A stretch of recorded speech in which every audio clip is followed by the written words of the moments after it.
Can you count the number of times someone has told you, I have Indian in my blood? Have you ever stopped to consider what that truly means? The term Indian has now been replaced with Native American or Indigenous American in textbooks. However, it is unknown which is preferred by individuals native to the regions of North and South America prior to the arrival of Europeans.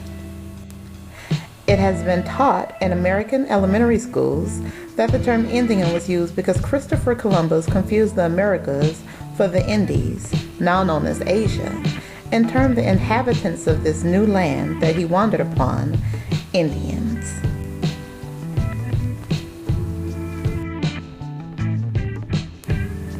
In this presentation, the term Native American and Indigenous American will be used interchangeably.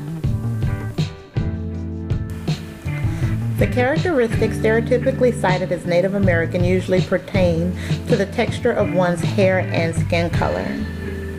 Such physical traits are superficial in that they are easily permeable and may change significantly from one generation to the next. Thus, it is impossible to determine one's lineage to Native Americans based on such superficial traits. A more accurate trait that can be assessed to determine lineage are teeth, as there are over 24 traits of teeth that may be able to indicate Native American ancestry. Bone structure can also be assessed to determine ancestry, such as high cheekbones, crooked fingers, particularly on the little finger, inverted breastbone, also referred to as chicken breast, little toes that lie under the next toe, the second toe being larger than the big toe, wide space between the big toe and the second toe, and an extra ridge of bone on the outside portion of the foot may all be physical indicators of genetic lineage to Native Americans. In addition to teeth and bone structure, other features such as almond-shaped eyes, lazy eyes in children, or heavy fat eyelids that appear to have an extra fold, and melanin on the retina in the back of the eye may be indicators of Native American bloodline. DNA tests may be performed to test one's connection to Native Americans, but it is very limited. Even if tests were performed, it is usually done to test for direct relationships such as paternity and maternity to claim a particular tribe. Due to the vast number of tribes and intermixing of races in the United States, it is almost impossible for a person to be considered a significant part Native American without having some direct contact with their heritage. As of January 2016, the U.S. government officially recognizes 566 tribes of Native Americans. But there are hundreds more that go unrecognized. Larger groups of natives with similar lifestyles and geographic ranges and practices usually form what was referred to as confederacies or nations. Those nations could often be broken down into specific denominations or smaller, unique tribes based on cultural differences. The culture of tribes and nations were so diverse that they usually had their own system of beliefs and languages. Native Americans appreciated the differences in culture. Those differences sometimes led to tribal wars prior to the arrival of Europeans, but life was relatively peaceful prior to the 1500s. There are two competing theories for the arrival of Native Americans to the Americas. The majority of scientists agree that migration from Eurasia by way of the Bering Strait prior to the Ice Age is how many of the indigenous people arrived to this land over 13,000 years ago. It is believed that people migrated in several groups over several thousands of years. However, it is also believed that people migrated over 40,000 years ago and spread throughout North and South Americas. They are referred to as Paleo-Indians. It is believed that this one group of people spread and diversified into the many groups of Native Americans that were in the land. By the time the Europeans arrived to America in the 15th century, there were over 50 million people already inhabiting the land. 50 million would be equal to the number of people currently residing in the southern region of the present-day United States, with exception to Florida. 10 million Native Americans live in what is the modern-day United States. The pattern of migration for Native Americans tended to be southward and eastward.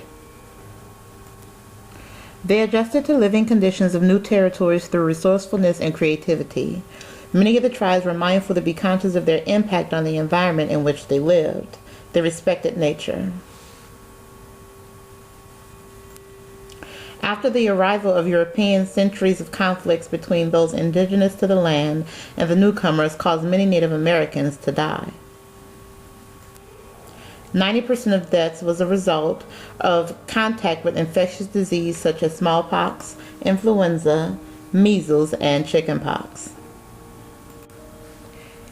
In respect to the death caused by illnesses amongst Native Americans, Thomas Harriot is quoted as saying, "There was no town where we had any subtle device practiced against us, we leaving it unpunished or not revenged.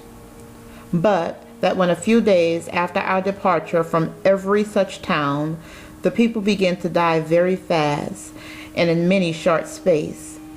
In some towns about 20, and some 40, and one 60.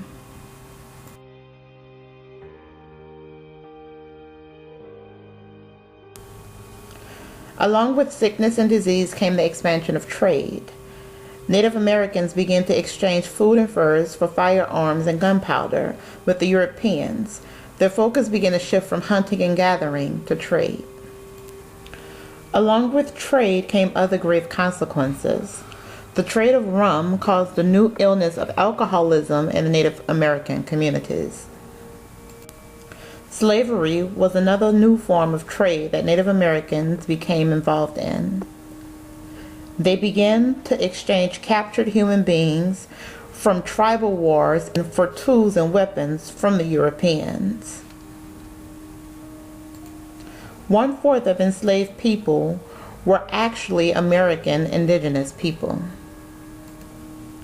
There were many wars fought between the United States and Native Americans between the 1500s and 19th century. The result of war was sickness, death, and the acquisition of land, which was made legal under the U.S. government in 1830 when Andrew Jackson signed the Indian Removal Act.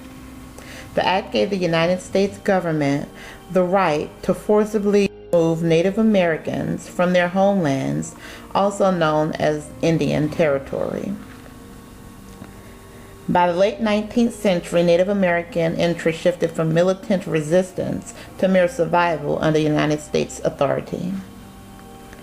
Outside of war, federal policies such as the Indian Removal Act were put in place that attributed to the decline of Native populations. The majority of Native American populations were placed within federally designated reservations. The only 2 states in the United States that did not have a policy intact that restricted Native Americans to reservations are Alaska and Hawaii. Native Americans are considered naturalized citizens everywhere in the United States and are afforded the same rights as all other citizens of the country. However, reservation living has caused a decline in not only numbers, but cultural heritage has also been lost. The restriction of Native Americans to reservations has caused assimilation of European culture and language. Native American children were placed in boarding schools in which their ability to practice their native tongues, traditions, and spiritual practices were punishable. There was an increase in sexual crimes against indigenous women. and in the 1960s and 70s, the women were forced into sterilization. The U.S. government also mandated blood quantum to prove tribal membership, which caused a decline in statistical numbers due to intermarriage.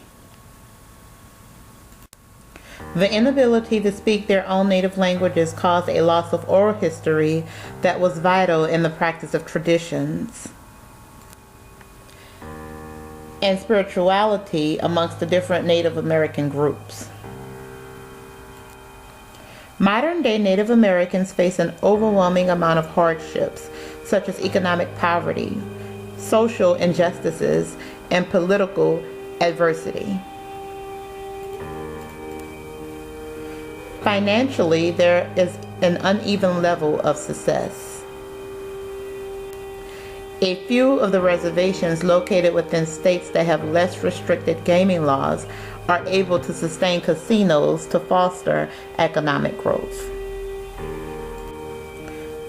Those Native Americans in Alaska face less hardship economically because reservations were not in place. They were able to form Native corporations that control large portions of the land. They profit from development of resources on the land. The money that is profited is dispersed amongst those Native Americans that are a part of Native corporations. In addition to what some refer to as genocide of Native Americans by the U.S. government, American society has an unrecognized discriminatory attitude against Native Americans. Americans also tend to be less mindful of cultural appropriation against Native Americans. It is unknown what the future holds for Native Americans. The United States has implemented programs such as cultural grants and education trusts to assist in the preservation of Native American heritage. Such programs may aid in economic prosperity and overall health within the population.